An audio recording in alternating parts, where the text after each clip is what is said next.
దేవుని మందిరానికి పోవాలి అని సమకూరుస్తూ ఉంటే అక్కడ అంటూ ఉన్నాడంట, మీరు యోధా పట్టణానికి పోయి, కదా, ఏ పట్టణానికి పోయి? యోధా పట్టణానికి పోయి. ఒకసారి చదవండి, కింద వచ్చినాం. దేవుని మందిరమును బాగు చేయుటకై. ప్రియమైన దేవుని బిడ్డలారా చూడండి, ఇక్కడ యోధా పట్టణానికి వెళ్ళాలని ఎవరిని ఆశించాడంటే యాజకులను, లేవీయులకు చెప్తున్నాడు. యోవాషు ఏం చెప్తున్నాడంటే, మీరు యోధా పట్టణములకు పోయి. ఈరోజు ఈ యొక్క మరి భారతదేశంలో ఆంధ్రప్రదేశ్ రాష్ట్రంలో ఫలానా కనకేలక గ్రామంలో బేతేల్ సంఘానికి వెళ్ళి దేవుని ఆశీర్వాదాలు పొందండి అని దేవుడు ఏ రకంగా మనకు చెప్తున్నాడో, అప్పుడు కూడా యోవాషు చెప్తున్నాడంట ప్రజలకు ఏమనంటే, యాజకులను లేవీయులను సమకూర్చిన తర్వాత మీరు ఎక్కడికి పోమన్నాడు? యోధా పట్టణానికి వెళ్ళి మీ దేవుని మందిరమును బాగు చేయుటకై. అదండి అక్కడ ఏమన్నదో చూడండి ఒకసారి. మీరు దేవుని మందిరమును పాడు చేయటకై లేదు అక్కడ, కదా, బాగు. ఈ రోజు మన దేవుని బిడ్డలారా ఎలా ఉన్నాయంటే భయంకరంగా ఉన్నాయి ఈ రోజు దినాలు. పాడు చేసే సంఘాల్లో ఈ రోజు అనేకమైన వారు ఉన్నారు. కానీ యోవాషు సంఘాన్ని పాడు చేయలేదంట కదండి. యోవాషు ఏం చేశాడు? ఇక్కడ సంఘాన్ని పాడు చేయలేదు, సంఘాన్ని మరి చెడగొట్టలేదు, విడగొట్టలేదు, కానీ సంఘాన్ని ఏం చేశాడంట? బాగు చేశాడు. దేవుని స్తోత్రం చెప్పండి ఒకసారి. హల్లెలూయా. ఈ యోవాషు యోధా పట్టణానికి వెళ్ళి వారందరినీ కూడా అంటున్నాడు, నేను బాగు చేయుటకై. ఒకసారి మనం చూద్దాం, చూడండి ఒకసారి. మీ దేవుని మందిరము బాగు చేయుటకై ఇశ్రాయేలు యొద్ద నుండి ధనములు.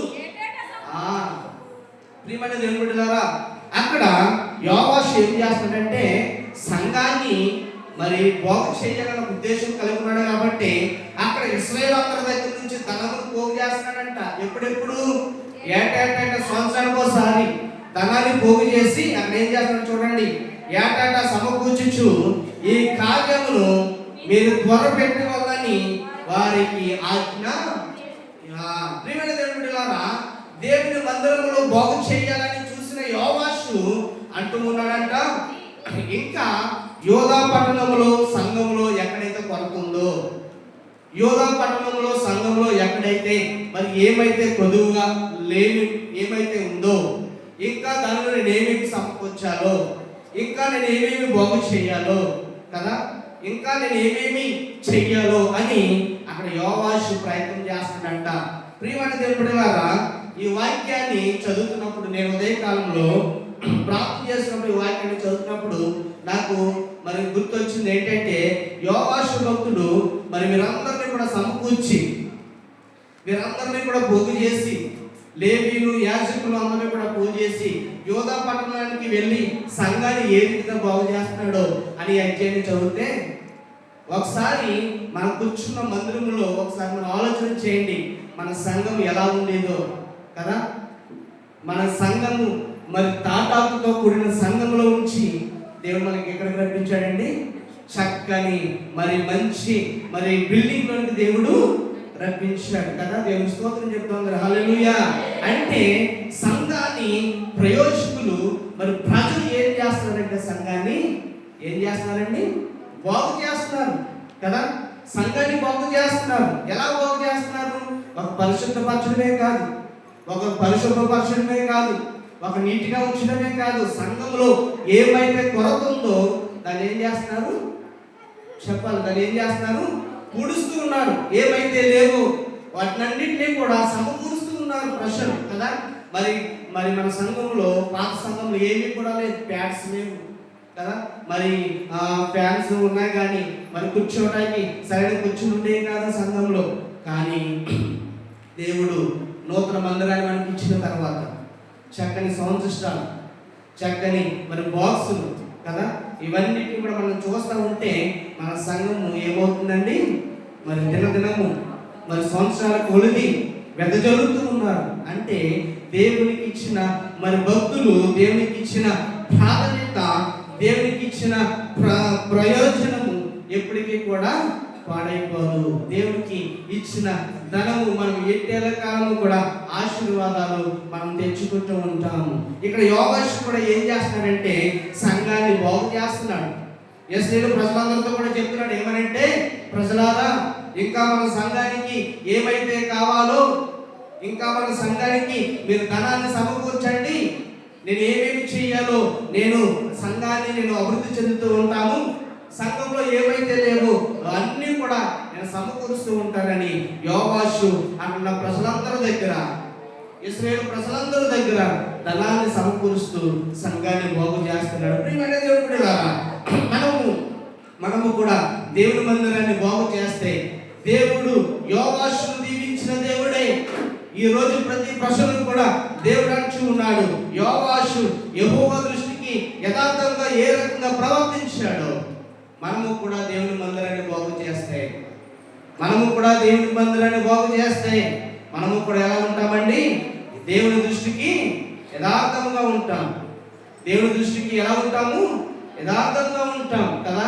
అందుకే భక్తుడు అంటాడు ఏమనంటే, యథార్థంగా ప్రవర్తించే వారికి అని ఏ మేలును కదా. దేవుడి సంఘానికి యథార్థంగా దేవుడి పని మనం చేస్తే దేవుడు మేలు చేస్తాడా? కీడు చేస్తాడండి? మనకి మేలే చేస్తాడు. ఎందుకంటే ఒక అడుగు ఆలస్యమైన, ఒక అడుగు లేట్ అయినా, ఒక అడుగు మన సమయం పట్టినా మనకు ఒక మేలు దేవుడు చేస్తాడని మనం నమ్మితే దేవుడు అంటూ ఉన్నాడు. 5వ వచనం కింద మనం చదువుకున్నాం, దేవుని మందిరమును బాగు చేయటకై ఇశ్రాయేలు అందరి యొద్ద నుండి ధనమును ఏటాట సమకూర్చు కదా. ఈ కార్యము మీరు త్వరపెట్టగలని వారికి ఆజ్ఞాయించాము. దేవుని మందిరాన్ని బాగు చేయడానికి చూస్తూ ఉన్నారు, ఏటాట సమకూరుస్తూ ఉన్నారు ధనాన్ని. చాలా మంది అనుకుంటారు మరి ధనమును అడుగుతున్నారు వారు, మరి సంఘంలో మరి సొమ్ము ఏమైపోతుంది, సంఘంలో సొమ్ము ఎంత వస్తుంది కదా, ఏమైపోతుంది అనుకుంటూ ఉంటారు. కానీ యోవాషు ఇక్కడ సంఘంలో డబ్బు మరి సమకూరుస్తూ సంఘాన్ని బాగు చేయడానికి చూస్తున్నాడు. ఈరోజు సంఘంలో యూత్ వారు కూడా ప్రతి ప్రజలు రూపాయి కూడా ఎందుకు పోగు చేస్తున్నారో తెలుసా? సంఘాన్ని ఏం చేయటానికి చెప్పాలి, ఏం చేయడానికి? బాగు చేయటానికి. సంఘంలో ఎవరైనా పేదవారు ఉన్నారా, ఎవరైనా ఏమైనా ఇబ్బందుల్లో ఉన్నారా, ఆ ధనాన్ని వారికి సమకూర్చడానికి ఒక చక్కని నిర్ణయాన్ని తీసుకుని వారు ప్రతి నెల కూడా 1వ తారీఖున డబ్బులు పోజేస్తూ ఉన్నారు. ఎందుకో తెలుసా? సంఘాన్ని చెప్పాలందరూ కూడా సంఘాన్ని బాగు చేయడానికి వస్తున్నారు, కానీ సంఘాన్ని పాడు చేయడానికి, దేవుడి యొక్క మందిరాన్ని బాగు చేయాలనే ఆశ అనేక మందికి ఉంది. కాబట్టి దేవుడు రానున్న దినాల్లో అనేక మందిని దీవిస్తాడు, అనేక మందిని హెచ్చిస్తాడు, అనేక మందిని ఆశీర్వదిస్తాడు. ఎప్పుడంటే దేవుని సంఘాన్ని మనము కూడా బాగు చేయాలి. అందుకే చూడండి ఒకసారి 6వ వచనంలో, రాజు ప్రధాన యాజకుడు యెహోవాను పిలిచి ఆ దుర్మార్గురాలైన అతల్య కుమారులు దేవుని మందిరమును పాడు చేసి యెహోవా మందిరమ సంబంధమైన ప్రతిష్ఠోపకరణములన్నిటినీ బయలుదేవత పూజకు ఉపయోగించిన. ప్రియమైన దేవుని బిడ్డలారా, 6వ వచనంలో ఒకసారి మనం గమనించినట్లయితే, ప్రధాన యాజకుడికి యెహోవాను పిలిచి ఆ దుర్మార్గురాలైన అతల్య కుమారులు దేవుని మందిరాన్ని ఏం చేశారంటే అక్కడ పాడు చేశారంట కదా.